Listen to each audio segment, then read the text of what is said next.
Tujuan sebenarnya Buddha mengajarkan meditasi itu adalah untuk pencapaian kebebasan sebetulnya. Ini tujuan tertinggi sebetulnya demikian, untuk pencapaian kebebasan. Saudara mungkin sering mendengar gitu, ataupun dari broadcasting, dari ajakan atau dari pengumuman apapun juga tentang meditasi yang dipromosikan, katakanlah ya meditasi tentang ya ketenangan itu atau disebut meditasi relaksasi, meditasi untuk kesehatan dan lain sebagainya. Nah, Buddha mengajarkan meditasi itu bukan untuk sekedar hanya untuk itu saja. Ya, tetapi seseorang yang berlatih meditasi mengikuti ajaran Buddha ini, maka ketenangan batin, kesehatan, yaitu akan didapatkan sebetulnya. Dan terutama kalau kita berbicara tentang kesehatan itu bukan kesehatan fisik sebetulnya, lebih condong pada kesehatan yang mental. Kita berlatih meditasi ini yang kita olah adalah apa? Mental. Maka dari kata bhavana itu kalau kita terjemahkan sebagai meditasi menjadi sering kehilangan maknanya. Ya, kita kan hanya mengambil dari kata meditation bahasa Inggris, terjemahkan dalam bahasa Indonesia meditasi. Oh, meditasi seorang duduk diam, begitu aja berpikir begitu. Sehingga sampai anak-anak pun itu mendengar kata meditasi takut gitu kan. Mereka lebih cenderung bergerak, aktif, kemudian melakukan sesuatu apa demikian. Disuruh hanya duduk diam begitu. Ya, mereka menjadi takut dengan kata-kata semacam itu. Nah, kalau dari kata bhavana itu sendiri sebetulnya, bhavana itu adalah pengembangan batin sebetulnya. Jadi meditasi itu yang kita olah, yang kita kembangkan itu adalah batin kita, mental kita. Batin atau mental kita ini yang liar, yang tidak teratur, menjadi batin yang terkendali. Itu adalah bhavana itu demikian. Ya, jadi kita harus memahami makna dari bhavana itu sebetulnya. Jadi kalau hanya sekedar kata-kata meditasi, ya orang sebetulnya tidak begitu memahami sebetulnya apa yang dimaksudkan, apa yang harus dilakukan dengan meditasi itu. Tapi bhavana ini adalah betul-betul sudah merujuk pada apa yang harus kita latih, apa yang harus kita kembangkan, batin kita, terutama batin kita ini. Tetapi di dalam perjalanannya, kalau kita melakukan meditasi dengan ajaran Buddha ini, yang disebut ketenangan batin itu, yang akan kita dapatkan. Yang disebut dengan kesehatan fisik, juga akan kita dapatkan. Nah, terutama juga kesehatan mental itu akan kita dapatkan. Nah, untuk bisa merasakan hal itu ya kita harus melakukannya sesuai dengan ajaran Buddha, harus ada dasarnya. Ya. Ada yang memberikan instruksi meditasi menjadi guru meditasi, tetapi dengan cara sendiri. Ada yang melakukan demikian, mengajarkan dengan caranya sendiri. Dasar dari ajaran Buddhanya tidak jelas. Ya, hanya sekedar mendengar saja, atau mungkin dari pengalamannya dia sendiri yang bagaimana, kemudian mengajarkan meditasi. Ya, jadi meditasi harus yang kita lakukan ini memiliki dasar sesuai dengan ajaran Buddha. Terutama apa yang saya sampaikan ini adalah mengikuti dari Mahasatipadana Sutta. Ya, itu adalah pokoknya dari Mahasatipadana Sutta, tetapi tentunya tidak akan terlepas dari pembabaran atau ajaran-ajaran ceramah-ceramah yang diberikan Buddha di sutta-sutta yang lain juga. Pasti akan ada sangkut pautnya di situ. Ya, jadi meditasi atau bhavana ini adalah pengembangan batin kita. Kita kembangkan adalah batin kita. Ya, baik kita melakukan meditasi ketenangan batin ataupun meditasi pandangan terang, yang kita kembangkan ini adalah sebetulnya batin kita, ini mental kita. Hanya tujuannya berbeda. Meditasi samatha bhavana atau meditasi ketenangan batinnya untuk mencapai tingkat konsentrasi yang tinggi. Dengan tingkat konsentrasi yang tinggi ini, maka konsentrasi ini akan mampu menekan kekotoran batin, ya, kesalahan kita, ketidaksukaan, kebencian kita, keiri hatian kita, dan lain sebagainya itu akan ditekan. Jadi sifatnya hanya menekan saja. Dengan apa? Dengan pencapaian tingkat konsentrasi yang tinggi. Ya. Jadi ketika kita berada dalam pencapaian tingkat konsentrasi yang tinggi itu, maka konsentrasi itu akan menekan kekotoran batin. Ketika dia keluar dari tingkat konsentrasi yang tinggi, mungkin ketika keluar masih ada penekanan terhadap kekotoran batin itu, tetapi lambat laun dia akan kekotoran batin akan muncul lagi dan akan mengganggu kita. Nah, meditasi vipassana, ya, kalau kita melakukan meditasi vipassana, yang kita tuju sebetulnya bukan sekedar nantinya hanya penekanan kekotoran batin, tetapi untuk apa? Untuk menyingkirkan, memikis kekotoran batin. Namun demikian, pengikisan kekotoran batin di dalam meditasi vipassana yang kita jalankan ini juga belum mencapai tingkat yang dikatakan memotong secara tuntas. Pemotongan secara tuntas kekotoran batin itu hanya akan terjadi ketika kita mencapai tingkat kesucian. Dan tingkat kesucian yang pertama, kedua, ketiga, dan yang keempat yang tertinggi secara bertahap akan terjadi di sini. Nah, untuk mencapai tingkat kesucian itu harus dengan meditasi vipassana. Tidak bisa dengan meditasi samatha, ketenangan batin.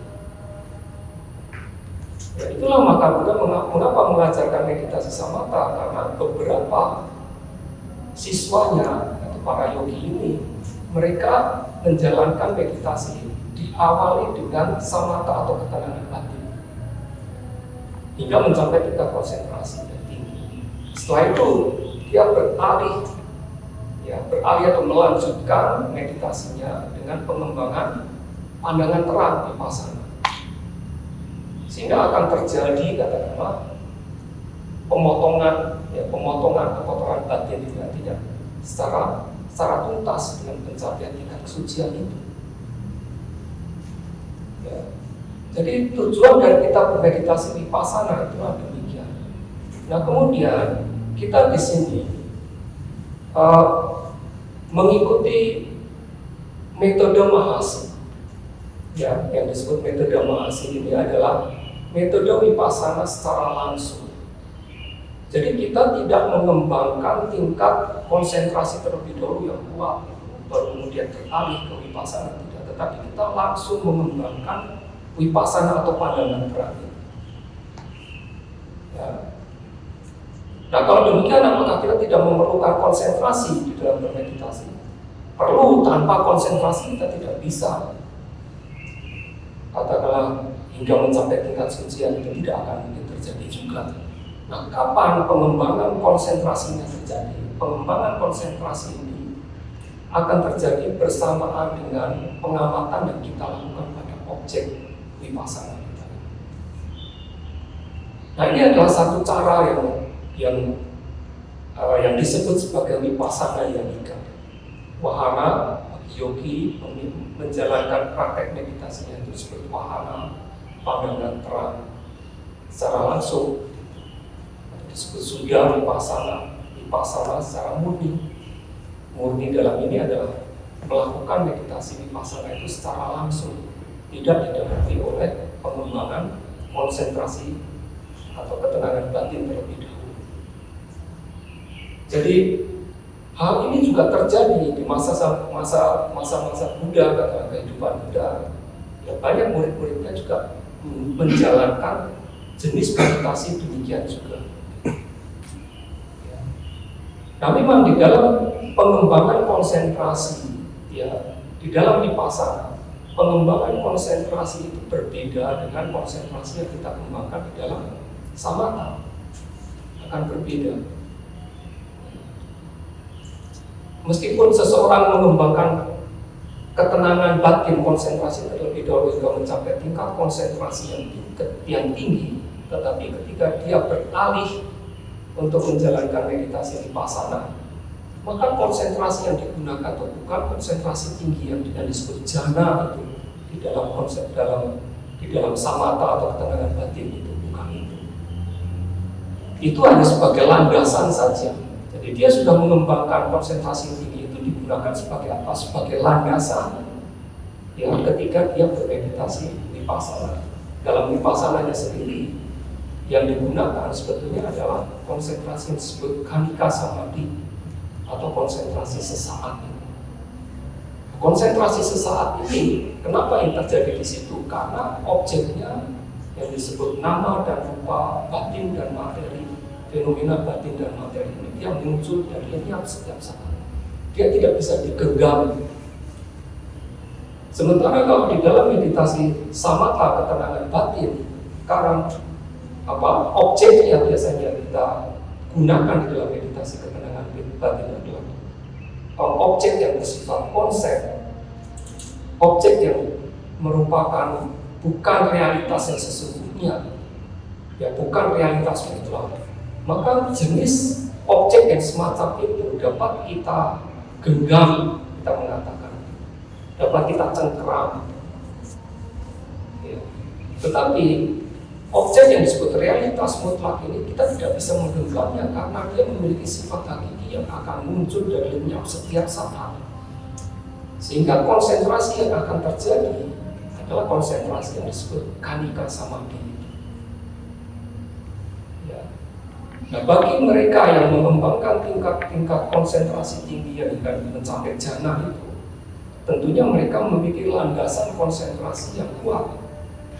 Sehingga ketika berlatih meditasi samatha, meneruskan meditasi vipassana, mereka ada landasan konsentrasi yang kuat.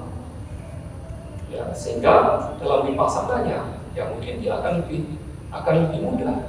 Terutama mereka pada umumnya akan dapat memberikan pengamatan pada objek-objek nama atau batin terlebih dahulu. Karena objek nama atau objek batin, fenomena batin itu adalah objek yang sulit sebetulnya. Nah, bagi kita sudah vipassana yanika yang mengembangkan meditasi vipassana atau pandangan terang ini secara langsung, karena kita tidak mengembangkan tingkat konsentrasi yang kuat semacam itu, kita langsung masuk dalam pengamatan pada fenomena batin dan fenomena materi, dan di situ juga terjadi tingkat konsentrasi ini. Maka kita juga memiliki tugas atau tantangan yang cukup berat untuk menjaga konsentrasi kita dengan pengamatan yang kita lakukan pada objek ini secara terus-menerus berkesinambungan. Tanpa kita melakukan demikian, maka yang disebut konsentrasi sesaat atau khanika samadhi ini tidak akan memiliki kekuatan penembusan. Jadi bagi mereka yang mengembangkan meditasi ketenangan batin terlebih dahulu sebelum masuk dalam vipassana, tantangan mereka harus mengembangkan tingkat konsentrasi yang tinggi terlebih dahulu. Itu membutuhkan waktu yang lama. Jadi sebetulnya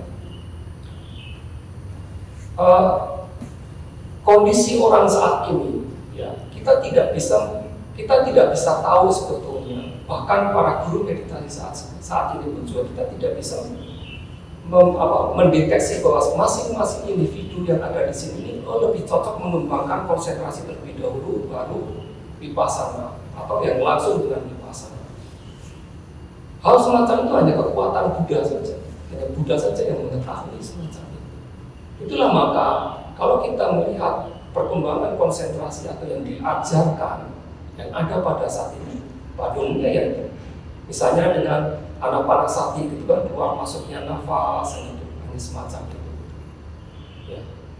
Itu yang bersifat umum itu untuk semua demikian. Karena apa? Karena guru kita, para guru meditasi itu kita tidak memiliki kemampuan untuk membaca pikiran satu persatu dari para yoginya ini. Oh, bahwa si yogi ini sesuai dengan meditasi ketenangan batin terlebih dahulu dengan objek ini. Yang ini adalah dengan langsung vipassana. Yang ini mungkin dengan samatha terlebih dahulu dengan objek yang berbeda lagi satu persatu demikian. Tidak ada yang mampu sekali. Tetapi kalau kita membaca dari suta-suta ajaran Buddha, maka kita melihat bahwa Buddha memberikan objek itu kepada murid-murid yang bisa dikatakan satu persatu. Buddha memberikannya karena Buddha memiliki kemampuan untuk mengetahui katakanlah kematangan batin dari setiap muridnya itu. Kita tidak memiliki sekarang. Sehingga itulah terjadi pendekatan metode meditasi ini.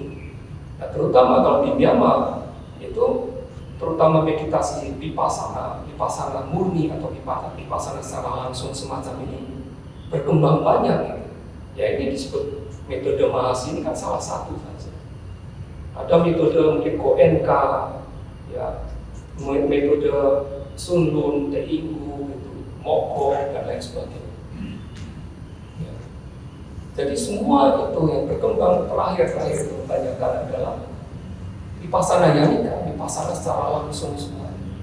Dia mengembangkan, mengajarkan meditasi pandangan terang secara langsung tanpa didahului meditasi konsentrasi atau ketenangan batin. Kenapa demikian? Ya mungkin salah satu alasan kemungkinan karena kondisi manusia sekarang ini adalah tuntutan kita harus memenuhi tuntutan kehidupan kita ini yang berbeda dibandingkan dengan 2600 tahun yang lalu pada kehidupan Buddha, bisa dikatakan. Sekarang ini kan kita dikejar ya. Sekarang setiap saat harus dikejar untuk mencukupi kehidupan materi kita pun juga ya harus bersaing yang kuat gitu ya. Sehingga untuk mendapatkan waktu seperti sekarang ini 10 hari pun kan juga sulit gitu ya. Hanya beberapa yang bisa menyisihkan waktu lebih dari 10 hari. Ya. Jadi pada umumnya kita akhirnya 10 hari pun masih ada yang menawar 7 hari kemana, 5 hari, dan 5 hari juga. Gitu.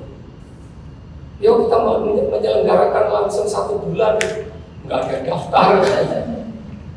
Tidak ada yang daftar. Ya, sulit sekali. Tetapi juga bukan hanya begitu juga. Dia yang menjadi biku pun yang seharusnya kita mendedikasikan seluruh kehidupan kita seluruhnya untuk misalnya untuk ajaran Buddha ini, perkembangan ajaran Buddha ini dengan bermeditasi dan lain-lain. Nyatanya juga yang bermeditasi juga yang mau menyisihkan waktu lebih dari 10 hari, 15 hari atau 1 bulan buat jarang sekali. Jarang. Di Myanmar katakanlah, di Myanmar yang kita mengatakan negara Buddhis demikian, di mana para bikunya juga populasinya biku Theravada, populasinya itu kan sampai dikatakan sekitar 400.000, terbesar itu. Di Thailand tidak sampai 400.000, apalagi di Kamboja penduduknya sedikit, Laos penduduknya sedikit, Sri Lanka penduduknya sedikit. Ya. Di Myanmar itu kurang lebih 400.000 biku. Ditambah dengan samanera kecil, mungkin 1 juta total, begitu.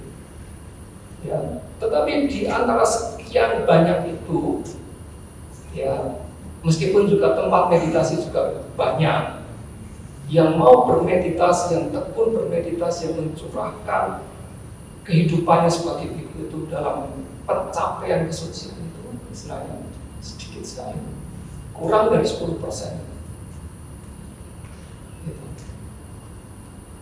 Ya, jadi itulah maka kalau kita memiliki waktu 10 hari ini ya coba kita tuangkan tenaga dan pikiran kita ini untuk betul-betul fokus untuk berlatih meditasi. Ya meskipun 10 hari tetapi bukan berarti tidak ada pencapaian sesuai dengan apa yang kita kerahkan ini, maka pencapaian akan terjadi. Kalau kita tidak memberikan usaha yang kuat di dalam berlatih meditasi, ya tidak bisa. Tidak akan ada pencapaian. Ya. Jadi ini satu metode meditasi, yaitu kita melakukan meditasi vipassana secara langsung. Namun demikian, pada tahap awal, meskipun kita melakukan meditasi vipassana secara langsung demikian, seperti barusan yang saya katakan, kita tetap membutuhkan konsentrasi juga. Tanpa tingkat konsentrasi tertentu, maka juga kita tidak akan mendapatkan ketenangan. Tanpa ketenangan, tanpa konsentrasi, tanpa seperti penyatuan pada objek, maka kita tidak akan terjadi penembusan pada objek. Artinya penembusan adalah pemahaman pada objek, tidak akan terjadi. Ya, jadi ini kurang lebih pembedaan yang harus dipahami bagi para yogi, bahwa apa yang kita lakukan ini ya, adalah metode meditasi vipassana secara langsung. Jadi tantangan yang harus saudara hadapi, yang harus saudara jalani adalah menjaga pengamatan setiap saat. Ini adalah tantangan. Ya. Di dalam kitab ulasan dikatakan ada 3 hal yang harus kita usahakan, yang harus kita usahakan di dalam bermeditasi. Yang pertama disebut sakaca kiriya. Ya, sakaca kiriya. Kiriya itu adalah kita melakukan sesuatu. Sakaca, kita melakukannya dengan penuh hormat. Ketika kita berlatih meditasi semacam ini, kita harus melakukannya dengan penuh hormat. Ya, artinya saya melakukan meditasi bukan sekedar untuk main-main. Saya fokus. Jadi kalau tadi pagi baru datang, ya belum kenal, bisa kenalan, bisa ngobrol, bisa lihat ke sekeliling dan lain sebagainya. Tetapi mulai saat ini, saudara harus fokus pada diri saudara sendiri-sendiri. Sesuai dengan aturan yang kita bikin, maka yang saudara tidak berbicara pada satu dengan yang lainnya. Fokus pada pengembangan batin saudara masing-masing. Saudara memberikan rasa hormat pada latihan saudara. Kalau saudara tidak menjaga semacam ini, saudara ngobrol satu dengan yang lainnya dan lain sebagainya, maka konsentrasi saudara akan hancur. Ingat bahwa yang kita lakukan ini ada meditasi vipassana secara langsung, di mana kita tidak mengembangkan tingkat konsentrasi yang kuat terlebih dahulu. Sehingga gangguan-gangguan seperti kalau kita ngobrol atau kita pandangan mata kita ini tidak kita jaga, kita melihat ke sana kemari dan lain sebagainya, konsentrasi kita akan cepat hancur di situ. Untuk menjaga agar tidak terjadi situ, maka kita kendalikan indria 5 indria kita ini dan indria pikiran, indria batin harus kita jaga di situ. Kita memiliki 6 pintu, gitu kan, pintu mata, telinga, hidung, lidah, tubuh, dan pintu batin ini kita harus jaga di situ. Itu indria samwara. Kita tidak menjaga dengan baik pintu-pintu itu, ya itu, maka kita tidak akan mendapatkan perkembangan di dalam bermeditasi. Ya. Jadi ini ada satu bentuk, kalau kita bisa mengatakan bentuk aspek yang lemah dari pengembangan meditasi vipassana secara langsung ini adalah demikian. Kalau kita tidak menjaga dengan baik, ya, 6 pintu indria kita ini tidak dijaga dengan baik, ya mudah sekali kita mendapatkan gangguan-gangguan itu yang menyebabkan kita tidak mendapatkan perkembangan di dalam bermeditasi kita ini. Ya, jadi itu yang harus dijaga. Nah, sakaca kiriya kita melakukannya dengan penuh hormat. Artinya kita menghormati apa yang kita lakukan terhadap pelatihan yang kita lakukan ini. Kita memiliki rasa tanggung jawab terhadap apa yang kita lakukan. Dan juga ketika kita melakukannya, kita harus melakukannya dengan melakukan pengamatan pada objek dengan mendalam. Ya. Kalau kita melakukan pengamatan pada objek tidak mendalam, maka ya itu seperti kita hanya akan mengapung saja terus. Hanya kalau kita hanya di permukaan saja, tidak akan ada penumbusan. Ya, faktor sati atau perhatian penuh di dalam pengembangan meditasi secara langsung, vipassana secara langsung ini memegang peranan yang besar sekali. Ya, dan sati perhatian penuh ini harus dikembangkan secara mendalam pada objek. Ini juga disebut sakacakirya. Usaha yang harus dilakukan mendalam pada objek, masuk dalam objek di sini. Ya, nah tentunya tidak akan bisa terjadi secara langsung ini, maka kita harus jaga terus menerus di situ. Nah, itulah maka yang kedua yang disebut satacakirya. Yang pertama itu sakacakirya, yang kedua itu satacakirya. Ya, suatu usaha, ya sataca ini kita melakukannya itu dengan gigih. Ya, kita melakukan dengan gigih, tekun. Kalau kita tidak melakukan dengan gigih tanpa adanya ketekunan, ya kita juga tidak akan bisa mendapatkan hasil juga. Jadi kita memberikan pengamatan istilahnya dengan rasa hormat secara mendalam dan ada kegigihan di dalam melakukan, ketekunan di dalam melakukannya. Kita harus tekun di situ.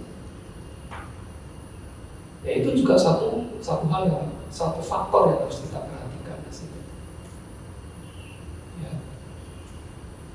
Yang ketiga disebut anadita-kirya. Anadita-kirya, kirya adalah suatu usaha yang kita lakukan. Anadita. Ya. Na-adita. Tidak itu adalah berhenti, tidak berhenti, ditambah na lagi. Tidak berhenti. Jadi harus ada kesinambungan non-stop yang harus kita lakukan. Ini penting sekali, terutama bagi kita vipassana yanika. Kita melakukannya, kita memberikan usaha dengan penuh hormat, pengamatan kita secara mendalam. Kemudian usaha kita dilakukan dengan tekun gigih, penuh perjuangan, istilahnya demikian, dan dilakukan dengan tanpa berhenti, berkesinambungan.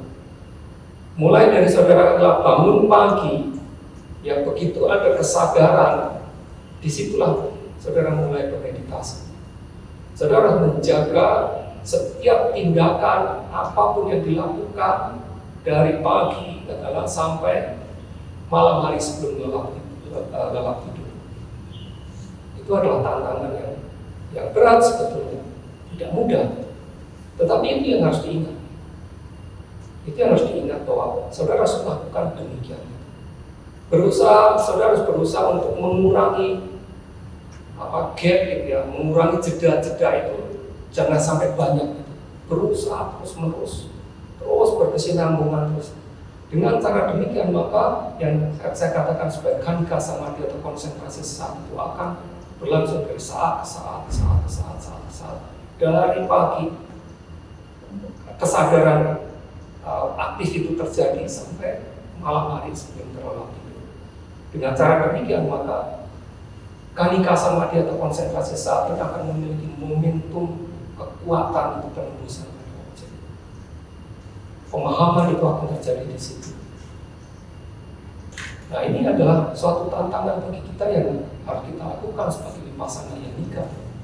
Bentuknya demikian. Ya. Nah, tentunya bagi ini tahun ini para yogi saya lihat dari usianya itu kebanyakan sudah di atas 50, di atas 60 bahkan gitu ya. Tapi bukan berarti enggak berarti santai saja loh, enggak bisa. Ini tidak bisa ditawar gitu. Saudara tetap harus mengusahakan, mengusahakan. Ya, jadi saudara berusaha sekali untuk jangan sampai terjadi gap. Jadi setiap gerakan istilahnya apapun yang saudara lakukan itu harus ada pengamatan. Gerakan sekecil apapun saudara harus bisa untuk menyadari bahwa saya melakukan sesuatu. Paling tidak itu. Ya. Jadi ini barusan saya mengatakan kesadaran ini. Kesadaran di sini dalam arti adalah adanya pengamatan, adanya perhatian penuh dengan hal itu. Ya, karena terakhir ini juga sering ada istilah meditasi kesadaran itu kan.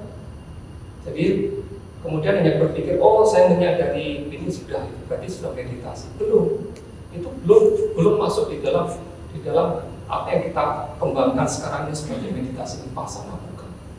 Kita memang harus menyadari terhadap apa yang kita lakukan, tetapi bukan sekedar hanya menyadari, tetapi harus sampai ada penembusan, pemahaman, pengetahuan, kebijaksanaan pada objek. Itu vipassana. Jadi kalau meditasi kesadaran disampaikan, oh saudara melakukan ini sadar. Ya hanya begitu saja, tidak ada penembusan. Mindfulness meditation ini berkembang banyak sekali. Ya, di Amerika juga berkembang, yaitu yang tadi saya katakan bahkan digunakan untuk mengatasi penyakit-penyakit itu. Ya, di Amerika John Kabat-Zinn itu dia mendirikan suatu klinik, bahkan semacam klinik itu.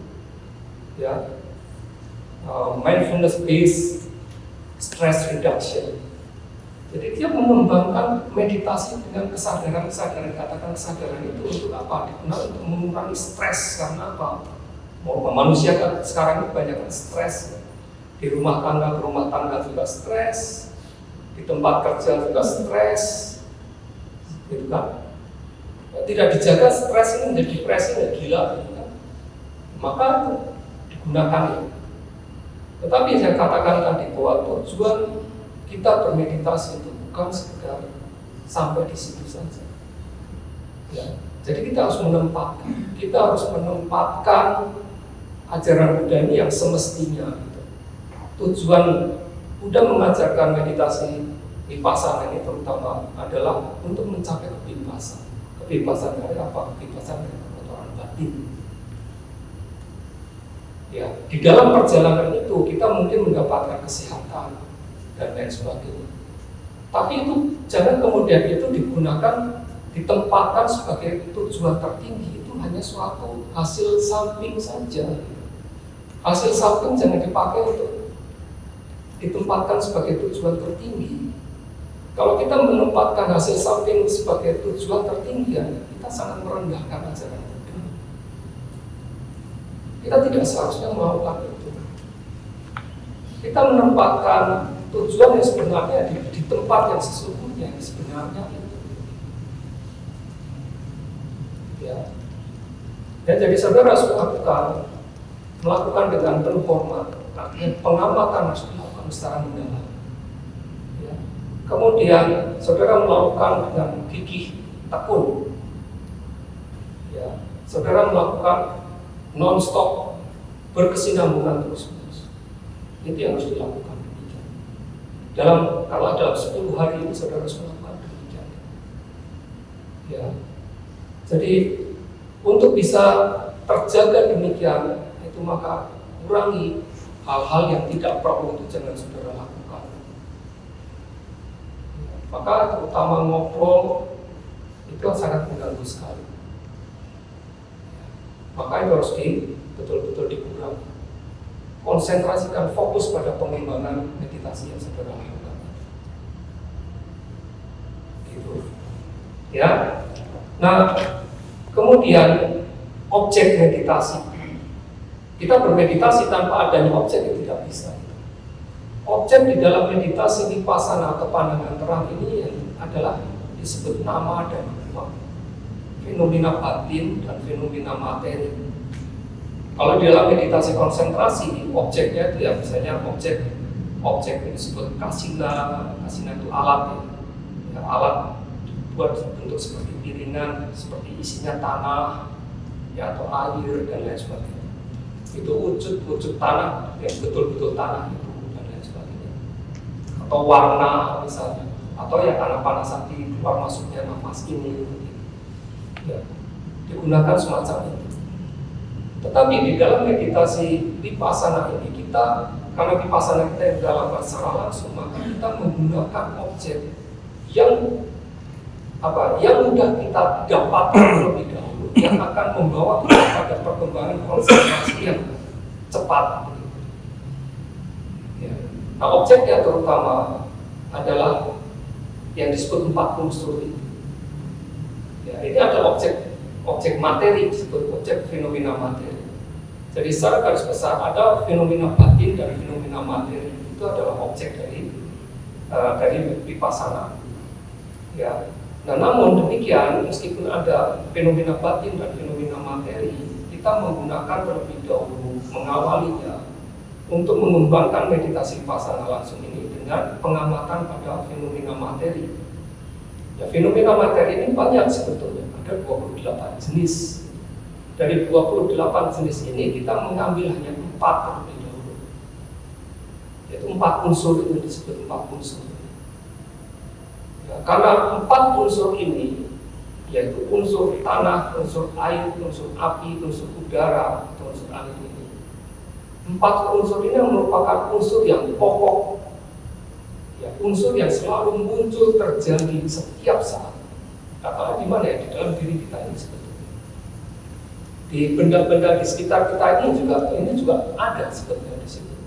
Tetapi kita jangan terkonsentrasi di sana. Kita terkonsentrasi pada apa yang terjadi di dalam diri kita. Yang disebut 4 unsur ini akan muncul setiap saat. Dia akan muncul dan lenyap setiap saat. Ya. Dimanapun dari bagian tubuh kita, dari kepala kita, dari rambut kita sampai dari ujung kepala, dari sampai ujung kaki kita, 4 unsur ini akan muncul dan lenyap terus menerus. Selalu ada di situ. Ya, jadi hanya masalahnya kan kita tidak pernah memperhatikan dengan tepat 4 unsur ini. Jadi 4 unsur ini adalah bagian dari fenomena materi atau rupa di dalam bahasa Pali. Ya, jadi rupa atau fenomena materi. Nah, namun demikian masih ada sebetulnya fenomena batin. Nah, kita membatasi dulu fenomena batin ini secara perlahan, nanti kita juga akan melihatnya, tetapi kita fokuskan terlebih dahulu, terutama dalam beberapa hari pertama ini, kita fokuskan terlebih dahulu pada pengamatan 4 unsur ini. Ya, unsur tanah, ya, unsur air, unsur api, unsur udara. Ya. Yang kita pahami bukan seperti tanah yang ada di luar yang kita lihat semacam itu, bukan tanah semacam itu. Bukan air semacam itu, ya.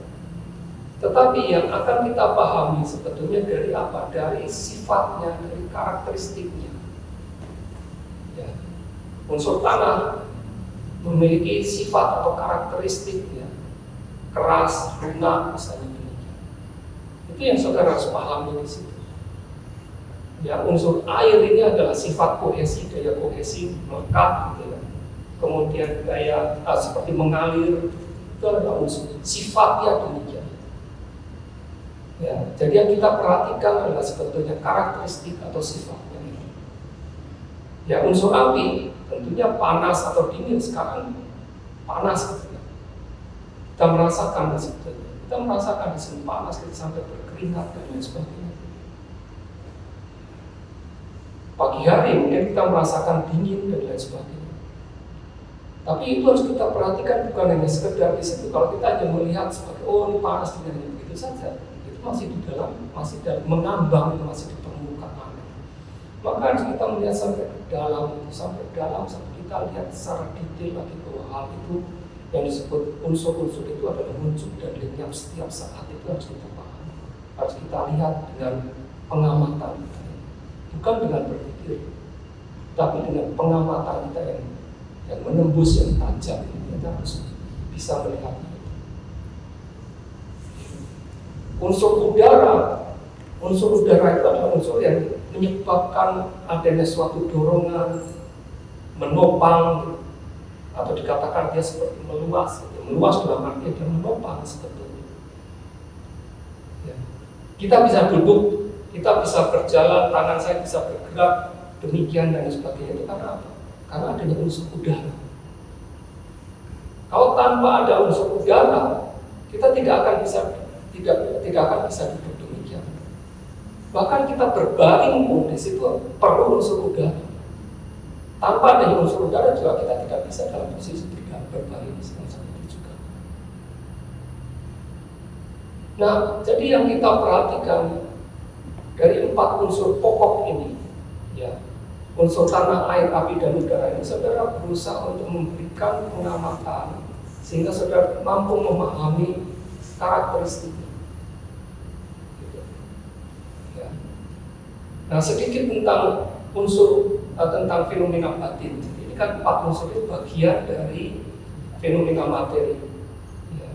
Jadi sebenarnya fenomena materi yang saya katakan tadi masih banyak. Ini kan baru 4, tapi dia sifatnya pokok sekali. Yang lainnya, fenomena-fenomena materi yang lainnya, kemunculannya itu bergantung pada 4 materi unsur pokok. Kalau tidak ada 4 materi unsur pokok itu, fenomena materi yang lainnya tidak akan bisa muncul. Ya. Jadi ini pokok sekali, unsur tanah, air, api, udara ini pokok sekali, dan dia akan muncul setiap saat, muncul dan melenyap setiap saat.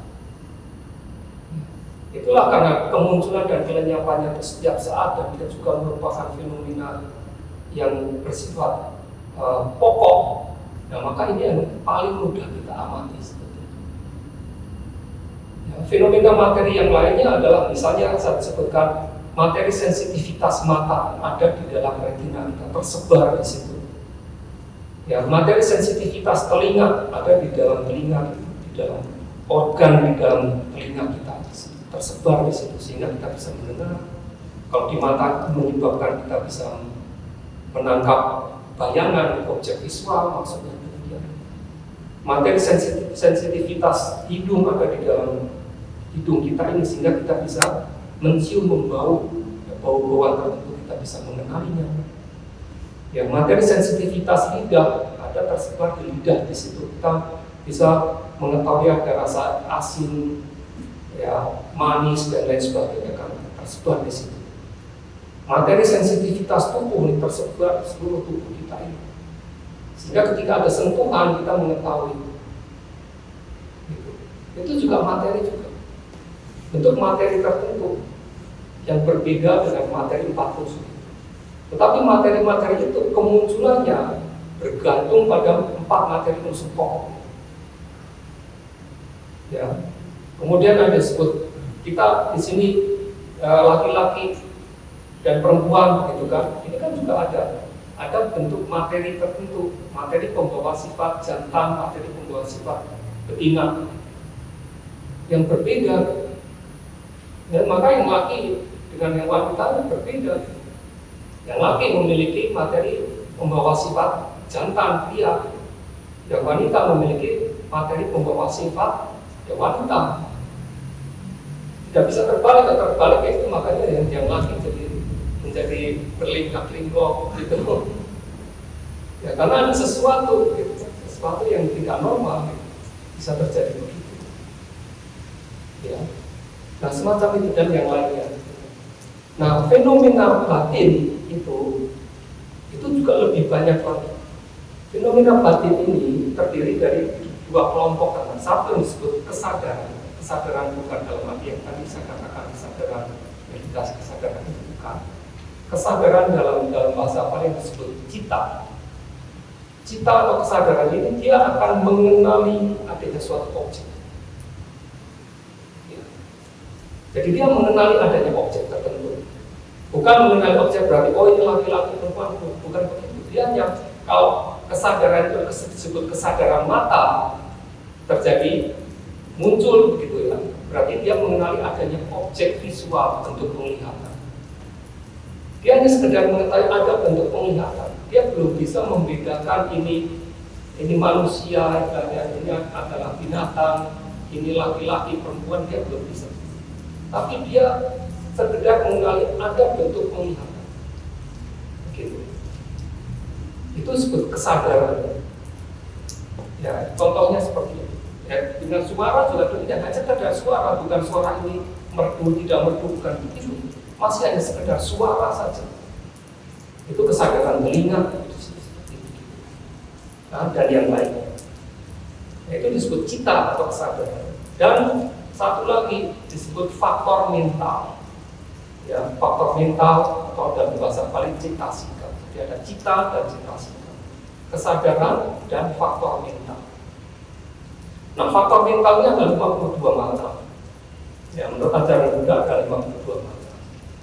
Ya, ada yang disebut kontak. Kontak itu terjadinya pertemuan katakanlah dari kesadaran dengan objek. Ya, sehingga ada suatu faktor mental yang berfungsi, memiliki fungsi tertentu yang disebut kontak. Kemudian ada yang disebut faktor mental disebut perasaan. Ya, perasaan nyaman, tidak nyaman, netral. Ketika barusan kita masuk, udaranya panas, gitu. Mungkin saudara merasakan tidak nyaman, gitu kan? Tidak nyaman itu adalah bentuk faktor mental yang disebut perasaan. Ya, kita tertusuk duri misalnya, kita mengatakan oh sakit. Perasaan sakitnya itu adalah bentuk faktor mental. Kita bisa mengingat katakan, oh ini siapa itu karena apa? Karena itu faktor mental disebut sanya pencerahan. Kemudian ada faktor mental yang menyebabkan kita itu bisa seperti bersatu dengan objek, itu disebut pemusatan pikiran, ekaggata. Semacam itu. Ya, kita mengarahkan pikiran kita ini pada objek pengamatan. Ada faktor mental yang berfungsi untuk seperti mengarahkan, mendidik pada objek. Itu adalah faktor mental seperti tata, penempatan awal pikiran. Nah, maka banyak sekali keyakinan, kita timbul keyakinan, tidak ada keraguan, keyakinan yang kuat terhadap suatu ajaran benar tentunya. Itu disebut sadar keyakinan. Itu juga faktor mental. Suatu bentuk kejernihan batin kita seperti sadar. Tetapi juga faktor mental ini juga ada yang bersifat buruk. Seperti tadi keserakahan kita. Kita memiliki keserakahan, kita memiliki kebencian, kita memiliki ketidaktahuan untuk berbuat batin, kita memiliki iri hati, kita memiliki kepikiran, kegelisahan kita, malas, ngantuk. Ini juga harus hati-hati. 10 hari ini sudah tidak terjadi. Mengantuk itu pasti akan terjadi. Maka sudah terjadi. Mengantuk itu adalah faktor mental. Itu bentuk kemalasan, keraguan-raguan. Apakah ini ajaran ini betul? Ya. Apakah cara berlatih kita ini betul? Itu juga ragu-ragu. Bukan ragu-ragu tentang misalnya saya mau belok ke kiri atau belok kanan, bukan itu. Tapi keraguan-raguan terhadap Buddha, keraguan-raguan terhadap agama, ajaran Buddha, terhadap sangha, keraguan-raguan terhadap hukum kama, keraguan-raguan terhadap hukum kemunculan yang bergantung atau paticca samuppada, keraguan-raguan pada latihan. Sekarang kita berlatih. Saudara memiliki keraguan-raguan terhadap latihan ini. Saudara meragukan apa yang saya ajarkan ini tidak memiliki dasar ajaran Buddha misalnya. Saudara tidak akan bisa berkembang. Jadi itulah maka saya juga mengajarkan, saya harus berhati-hati. Mengajarkan banyak orang bisa mengajarkan salah. Ini ketika berat juga bisa jadi. Ya. Jadi itulah maka saya mengajarkan sehingga saudara tidak memiliki keraguan-raguan. Ketika saudara muncul keraguan-raguan, saudara tidak akan ada perkembangan di dalam meditasi saudara. Jadi maksud keraguan-raguan ini semacam itu. Keraguan-raguan ini adalah faktor mental. Jadi ada beberapa faktor mental yang bersifat buruk, ada faktor-faktor mental yang bersifat baik. Ya, pengembangan meta cinta kasih itu bersifat baik, pengembangan belas kasihan bersifat baik. Faktor mental kita menghindari perbuatan pembunuhan makhluk hidup misalnya, itu ada faktor mental juga menghindari pengambilan barang yang tidak diberikan dan sebagainya. Itu adalah bentuk-bentuk faktor mental. Nah, itu pun sebetulnya juga merupakan objek meditasi dalam vipassana ini. Namun demikian, Ya, yang saya katakan fenomena batin ini bersifat halus, sulit dikenali. Mungkin yang paling mudah dikenali adalah perasaan itu, terutama ketika saudara hari ini masih kuat baru datang gitu. Setelah beberapa jam besok itu udah mulai aduh udah nggak enak badan. Terus itu kan sudah ketidaknyamanan. Jadi di situ ada faktor mental. Wedana perasaan jenisnya apa? Jenisnya yang duka wedana. Jenis apa? Perasaan, ya, jenis perasaan yang tidak nyaman sebetulnya berkaitan dengan tubuh fisik kita. Tetapi ketidaknyamanan itu juga ada yang bersifat murni mental.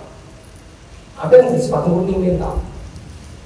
Ya, saudara misalnya yang sudah berkeluarga, yang meninggalkan anak di rumah gitu kan, aduh sedih. Nah itu murni mental. Ya. Saudara kehilangan sesuatu barang misalnya, ya itu murni mental. Saudara ada perasaan tidak nyaman di sini, tapi murni mental. Tetapi dengan apa yang ada di sini sekarang, misalnya cuacanya berganti, barusan panas, sekarang hujan, gitu, dan lain sebagainya kan, sehingga ada ketidaknyamanan, kemudian berubah, oh hujan, agak sejuk, agak timbul nyaman. Ini juga bentuk perasaan. Itu yang paling mudah dikenali sebetulnya. Ya. Jadi kalau misalnya bentuk perasaan semacam itu muncul, ya, saudara merasakan nyaman, tidak nyaman misalnya itu juga merupakan objek dalam meditasi vipassana yang tercakup di dalam disebut fenomena batin. Ya. Jadi ini secara ringkas demikian. Objeknya apa? Dalam meditasi vipassana, nama dan rupa batin dan materi, fenomena batin dan fenomena materi. Di luar itu bukan merupakan objek dalam vipassana. Kalau saudara misalnya akhirnya mengembangkan tingkat konsentrasi saudara, ada yang mengatakan, oh saya melihat seperti sinar dan lain sebagainya, itu adalah suatu konsep, bukan suatu realitas mutlak. Maka saudara sekedar ketahui saja, tinggalkan, saudara masuk lagi dalam pengamatan pada fenomena batin dan fenomena materi. Saudara jangan menggenggam, misalnya saudara melihat sinar, melihat ini dan itu dan lain sebagainya. Ingat bahwa terutama sekarang, ya, yang saya instruksikan pertama kali, terutama saudara fokuskan pada pengamatan 4 unsur itu terlebih dahulu. Nah, dari yogi yang ada di sini beberapa sudah pernah ikut meditasi, baik saya yang mengajar ataupun guru yang lain yang mengajar di vipassana ini. Nah, tinggal itu kan tinggal dilanjutkan saja. Ya, tinggal dilanjutkan, mungkin akan segera mendapatkan, merasakan pengalaman-pengalaman yang sudah pernah didapatkan itu dan dikembangkan lebih lanjut. Jadi apa yang saya ajarkan ini instruksinya adalah instruksi yang dasar sekali, terutama sebetulnya bagi yogi yang katakanlah belum pernah melakukan meditasi dengan cara ini, atau yogi yang betul-betul pemula sekali, jadi tidak tahu apa yang harus dilakukan. Maka itu yang saya berikan instruksi demikian.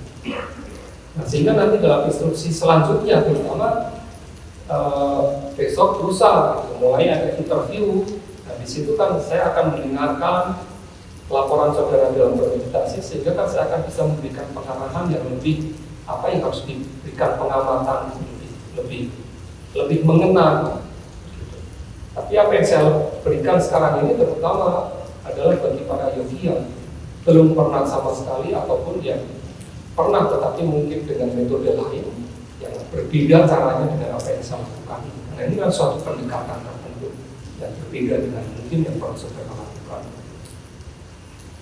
Ya begitu. Jadi objek adalah itu.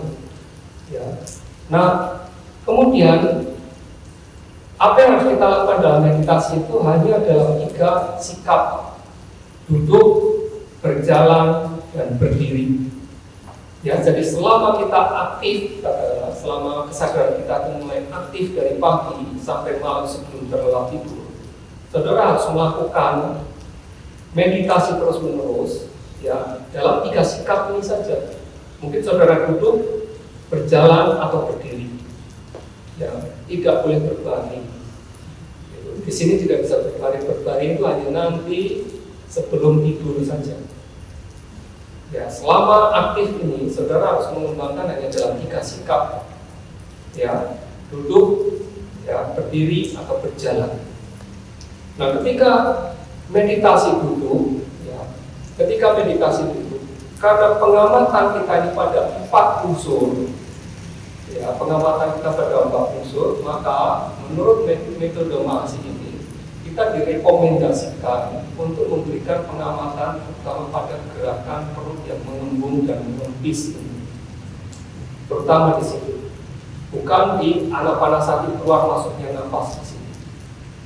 Nah, ini akan sedikit saya jelaskan. Meskipun sebetulnya menggunakan anapanasati keluar masuknya nafas ini juga bisa digunakan untuk pengembangan vipassana meditasi secara langsung pun, ya, tetapi menurut metode Mahasi ini kita dianjurkan terlebih dahulu untuk coba memberikan pengamatan pada gerakan punggung dan kondisinya perut, karena di sini sebetulnya lebih mudah.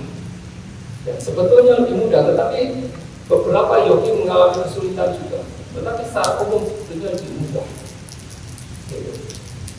Kalau saudara memberikan pengamatan di keluar masuknya nafas di sini, banyak yogi ini menjadi salah. Kita ingin mengembangkan vipassana, ya, dengan memberikan pengamatan pada keluar masuknya nafas. Yang seharusnya diperhatikan adalah apa? Sensasi adanya sentuhan, ya, udara itu dengan arah bibir atas kita atau ujung hidung kita di situ. Seharusnya di situ. Jadi dia memberikan pengamatan karena adanya sentuhan atau gesekan udara itu dengan udara yang masuk dan keluar di hidung atau di bibir atas itu. Dia melihatnya hanya sekedar masuk dan keluar. Kalau saudara memberikan pengamatan anapanasati dengan hanya sekedar nafas yang masuk dan keluar saja, maka yang saudara lakukan bukan vipassana, tetapi saudara masuk dalam samatha ketenangan batin, karena melihat demikian, saudara melihat dalam bentuk konsep. Betul. Jadi kita mengarahkan pada pengembangan vipassana, yogi melakukannya ternyata masuk dalam samatha. Harusnya pandangan tenang, yogi masuknya pada pengembangan ketenangan batin. Jadi kan salah arah. Tetapi ada juga di tempat yang mereka mengajarkan meditasi ketenangan batin samatha, perhatikan keluar masuknya nafas di sini. Yang dia perhatikan sentuhannya terus itu, gesekannya, panas, dingin dan sebagainya. Itu tidak masuk dalam samatha. Lebih mengarah pada pengamatan 4 unsur. Nah, banyak yogi yang menjadi demikian gitu. Ada yang disuruh sebetulnya diinstruksikan untuk vipassana, dia masuknya dalam samatha. Yang diinstruksikan untuk samatha masuknya dalam vipassana. Itulah maka di dalam meditasi metode Mahasi ini kita rekomendasikan, kita anjurkan, kita instruksikan untuk berikan pengamatan pada gerakan perut yang mengembung dan mengempis.